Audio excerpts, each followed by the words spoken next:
I'm pleased, Ms Goodall, to ask you to introduce your colleagues, make your opening statement, and again I want to thank all of you for meeting with our committee this afternoon. Thank you. Thank you. I would like to thank the Chair and members of this committee for inviting the Ireland-Israel Alliance to counter Amnesty International's report that charges Israel with apartheid against Palestinians. By employing this very distinct term, a term that elicits powerful emotions within peoples and states, we believe the report to be a tactical step in part of a much broader strategy of delegitimisation to both deny Israel the right to defend itself and to terminate its existence as the nation-state of the Jewish people. I'm joined by two fellow members of the Alliance, former Minister for Justice, Equality and Defence, and voluntary chair of Magen Adom Ireland, Alan Shatter, and author of Hey Ireland, Israel's on the Line, Are We Prepared for a Potential Holocaust, Audrey Griffin.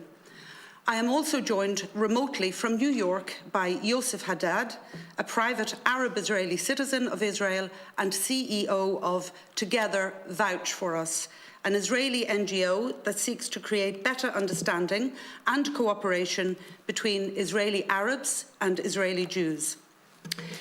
Let me begin by reminding the committee that the Ireland-Israel Alliance, an entirely voluntarily run, non-profit organisation, was established in 2018 because a growing number of Irish citizens from across the political spectrum and from all religious backgrounds and none were and continue to be of the opinion that the pervasive narrative circulating in the Irish public arena regarding Israel was and still is disproportionately focused against Israel.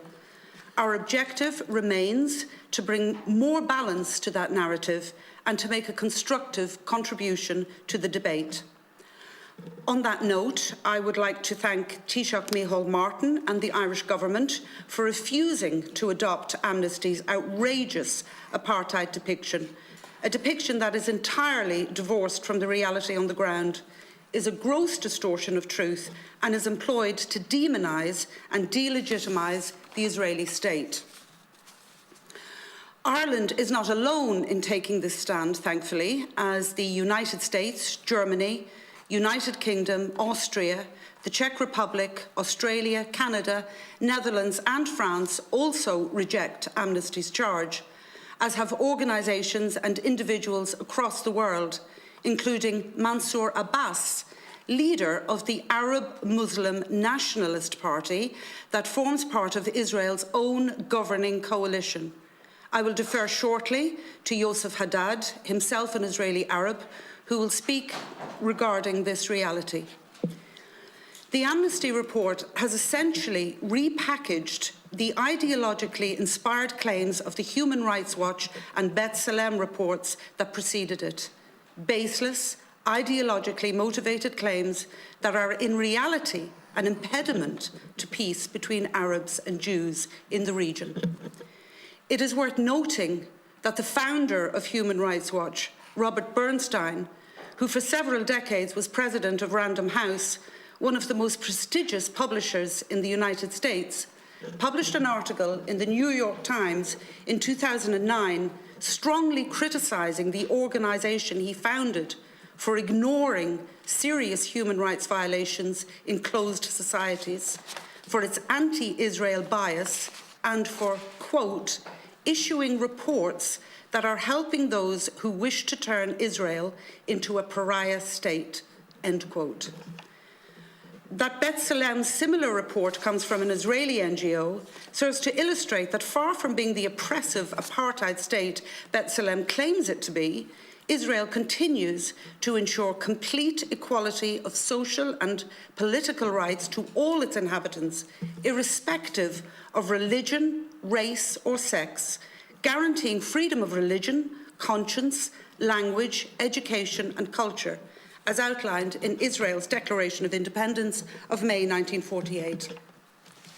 I would encourage anyone here who may not have already read the Declaration to do so. It appealed for peace and extended a hand of friendship to all Israel's neighbouring Arab states, which was in turn rejected by all of them in 1948 and led to Israel being forced to fight the first of many defensive wars.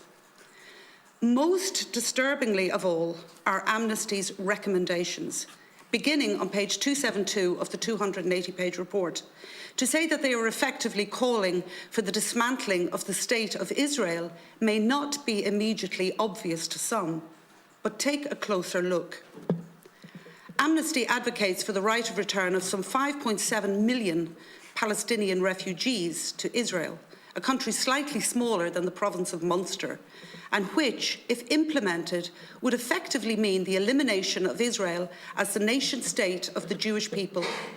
In Amnesty's distorted view, every descendant of the original 750,000 Palestinians who fled Israel during the 1948 war should be granted a, quote, right of return, a demand that is not supported by international law. Amnesty also calls for a comprehensive arms embargo on Israel, including security equipment. This sounds very much like a call for Israel to be denied the capacity to defend itself when attacked, and an objection to Israel maintaining its Iron Dome air defence system. A system, by the way, that intercepted up to 90% of over 4,300 Hamas rockets fired indiscriminately into Israeli cities over an 11-day period last May, and which saved the lives of countless Jews, Arabs, and other minorities of Israel. At a time when many Arab countries, such as the United Arab Emirates, Bahrain and Morocco, are developing closer commercial and defence ties with Israel, and relations between Arabs and Jews are flourishing in many parts of the Middle East, it is tragic that Amnesty, on the heel of two similarly ideologically motivated NGOs, would produce a report that foments distrust and inflames existing tensions within Israel and the disputed territories, ignores Palestinian rejectionism and whitewashes its violence, and via the misuse of the emotionally charged apartheid label, advocates for the dismantling of the State of Israel as the nation-state of the Jewish people. Thank you.